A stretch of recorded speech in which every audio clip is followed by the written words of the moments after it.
The following is by G.I. Gurdjieff, and it is from the chapter From the Author in All and Everything. If the average contemporary man were given the possibility to sense or to remember, if only in his thought, that at a definite known date, for instance, tomorrow, a week, or even a month, or even a year or two hence, he would die and die for certain, what would then remain, one asks, of all that had until then filled up and constituted his life? Everything would lose its sense and significance for him. What would be the importance then of the decoration he received yesterday for long service, and which had so delighted him, or that glance he recently noticed, so full of promise, from the woman who had long been the object of his constant and unrewarded longing, or the newspaper with his morning coffee, and that deferential greeting from the neighbour on the stairs, and the theatre in the evening, and rest and sleep, and all his favourite things? Of what account would they all be? They would no longer have that significance which had been given them before, even if a man knew that death would overtake him only 5 or in 6 years. In short, to look his own death, as is said, in the face, the average man cannot and must not. He would then, so to say, get out of his depth, and before him, in clear-cut form, the question would arise, why then should we live and toil and suffer? Precisely that such a question may not arise, great nature, having become convinced that in the common presences of most people there have already ceased to be any factors for meritorious manifestations proper to free-centred beings, had providentially wisely protected them by allowing the arising in them of various consequences of those non-meritorious properties unbecoming to free-centred beings, which, in the absence of a proper actualization, conduce to their not perceiving or sensing reality. And great nature was constrained to adapt herself to such an, in the objective sense, abnormality, in consequence of the fact that, thanks to the conditions of their ordinary life established by people themselves, the deteriorating quality of their radiations required for higher common cosmic purposes insistently demanded, for the maintenance of equilibrium,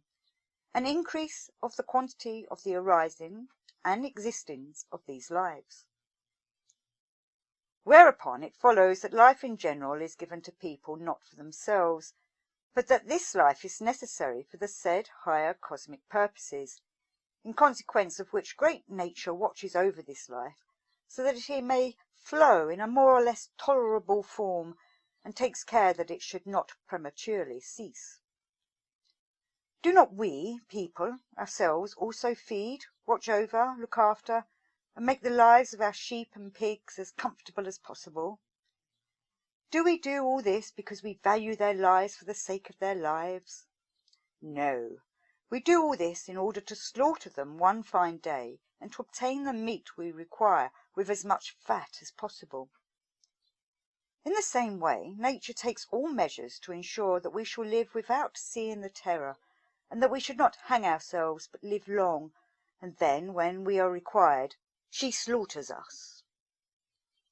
Under the established conditions of the ordinary life of people, this has now already become an immutable law of nature. There is in our life a certain very great purpose, and we must all serve this great common purpose. In this lies the whole sense and predestination of our life. All people, without exception, are slaves of this greatness, and all are compelled willy-nilly to submit, and to fulfil without condition or compromise, what has been predestined for each of us by his transmitted heredity and his acquired being. Now, after all that I have said, returning to the chief theme of the lecture read here today, I wish to refresh your memory about what has several times been referred to in defining man, the expressions real man and a man in quotation marks, and in conclusion to say the following. Although the real man, who has already acquired his own eye, and also the man in quotation marks who has not, are equally slaves of the said greatness. Yet the difference between them, as I have already said, consists in this, that since the attitude of the former to his slavery is conscious, he acquires the possibility, simultaneously, with serving the all-universal actualizing, of applying a part of his manifestations according to the providence of great nature, for the purpose of acquiring for himself imperishable being. Whereas the latter, not cognizing his slavery, serves during the flow of the entire process of his existence exclusively only as a thing which, when no longer needed, disappears forever. In order to make what I have just said more comprehensible and concrete,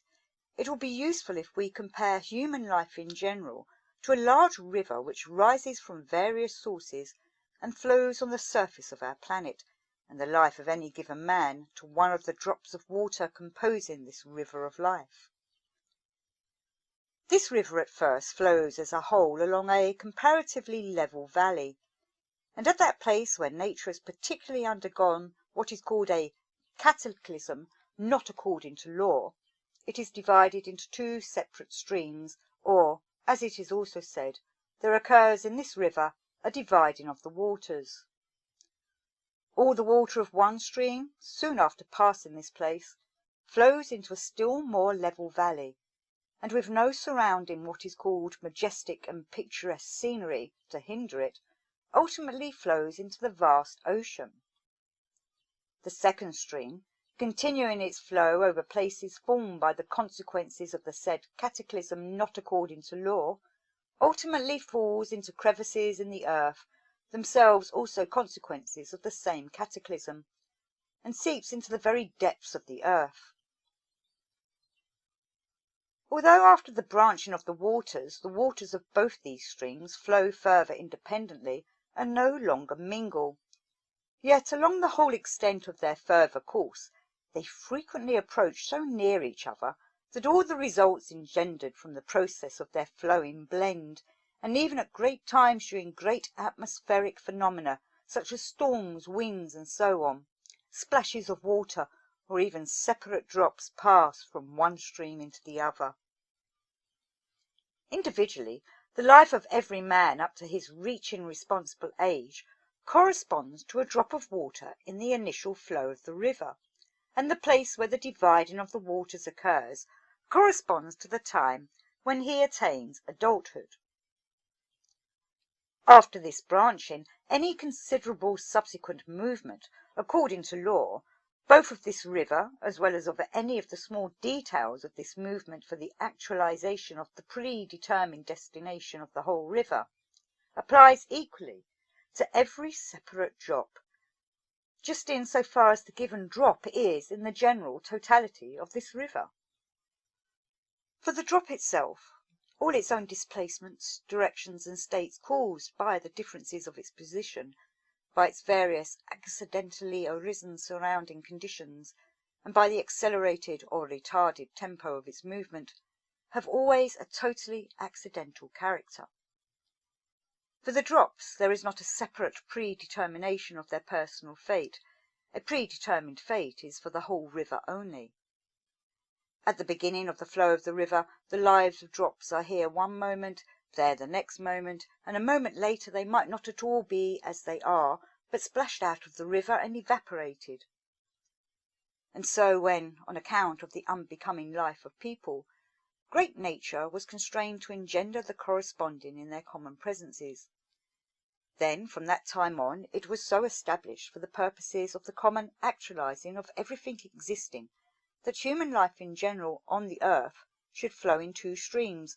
and great nature foresaw and gradually fixed in the details of her common actualization such a corresponding law conformableness, that in the drops of the water of the initial flow of the river of life, which have corresponding inner subjective what are called struggles of one's own self-denial, there might arise or not arise that something, thanks to which certain properties are acquired, giving the possibility, at the place of the branching of the waters of the river of life, of entering one or the other stream.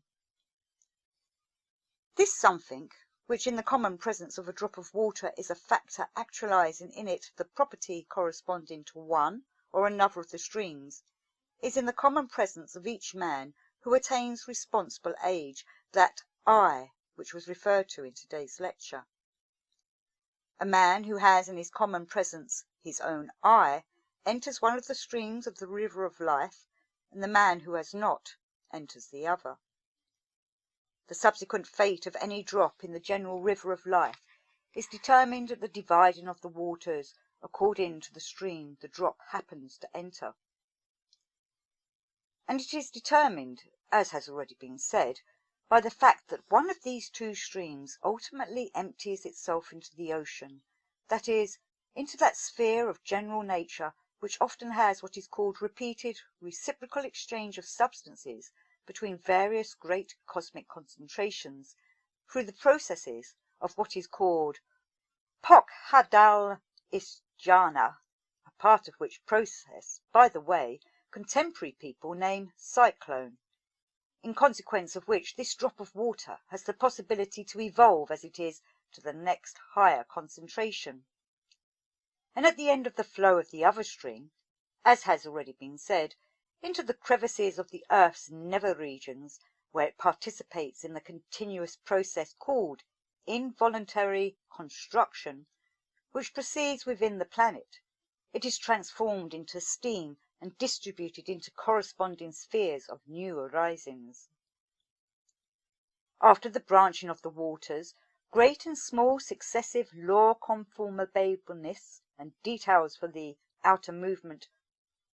for the purpose of actualizing the predetermined destination of both streams also ensue from these same cosmic laws, but only the results ensuing from them are, so to say, subjectivized for both streams correspondingly, and although they begin to function independently, yet all the time they mutually assist and sustain each other. These subjectivized second-grade results, issuing from fundamental cosmic laws, sometimes function side by side, sometimes collide or cross,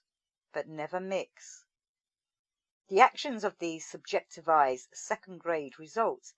can sometimes, under certain surrounding conditions, spread also over the separate drops. For us contemporary people, the chief evil is that we, thanks to the various conditions of our ordinary existence established by ourselves, chiefly in consequence of the abnormal what is called education, attaining responsible age, and acquiring presences which correspond only to that stream of the river of life which ultimately empties itself into the nether regions, enter it and are carried along where and whither it wills, and without pondering about the consequences, we remain passive and submitting to the flow, drift on and on. As long as we remain passive, not only shall we have inevitably to serve solely as a means for nature's involutionary and evolutionary construction, but also for the rest of our lives we shall have to submit slavishly to every caprice of all sorts of blind events. As most of the hearers present have already, as is said, crossed over into responsible age, and frankly recognize that until now they have not acquired their own I, and at the same time, according to the substance of all I have said here, have not pictured for themselves any particularly agreeable perspectives, then in order that you, just you who cognize this, should not be greatly, as is said, disheartened, and should not fall into the usual what is called pessimism, everywhere prevalent in the contemporary abnormal life of people,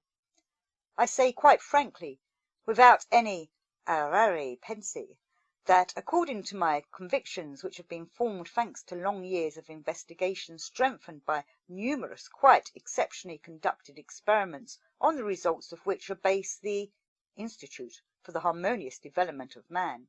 founded by me, even for you, it is not yet too late.